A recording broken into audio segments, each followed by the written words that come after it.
بصیرت کی آنکھ یعنی اسپرچول اویکننگ کیسے حاصل ہوتی ہے؟ بسم اللہ الرحمن الرحیم۔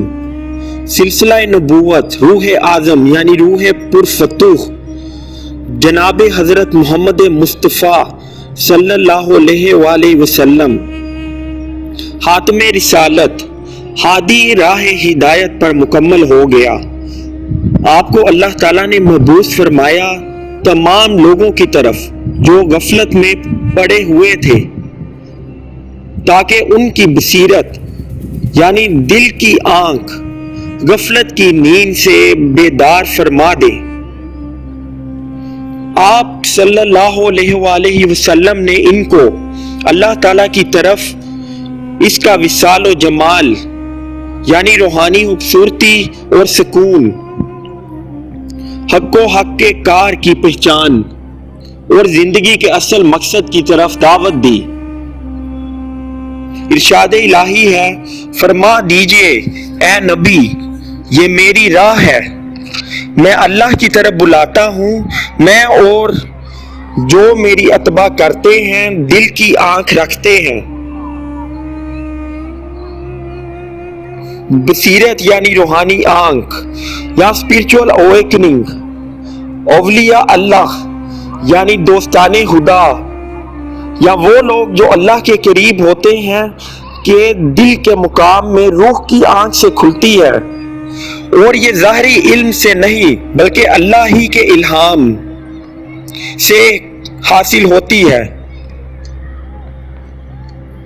دنیا کا تمام علم پڑھ لیا جائے پھر بھی یہ بصیرت حاصل نہیں ہوتی، مگر اللہ ہی روح کی آنکھ سے بصیرت عطا فرماتا ہے۔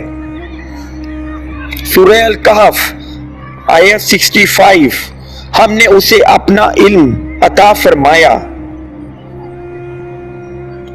سورہ النجم میں اللہ تعالیٰ فرماتا ہے،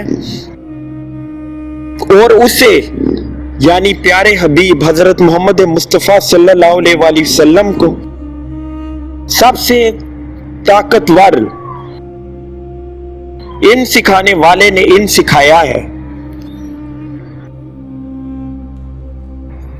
یعنی بصیرت کی آنکھ یا اسپرچول اویکننگ انسان کو کسی ڈگری کی شکل میں نہیں، کتابیں پڑھنے سے نہیں، بلکہ اللہ تعالیٰ کی اطاعت سے حاصل ہوتی ہے۔ جب کوئی انسان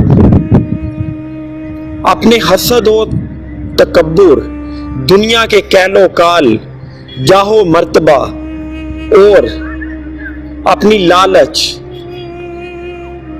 ایک عارضی چنگل سے نکل کر اللہ ہی کا ہو جاتا ہے اور اس کے پیارے حبیب حضرت محمد مصطفیٰ صلی اللہ علیہ وآلہ وسلم کی راہ ہدایت اور راہ حق پر چلتا ہے، اللہ تعالیٰ کے قریب ہو جاتا ہے، تو پھر اس کو یہ بصیرت کی آنکھ یعنی اسپرچول اویکننگ عطا ہوتی ہے، اور بے شک یہ تحفہ ہے اللہ تعالیٰ کی طرف سے ان حسان خدا کے لیے جو اس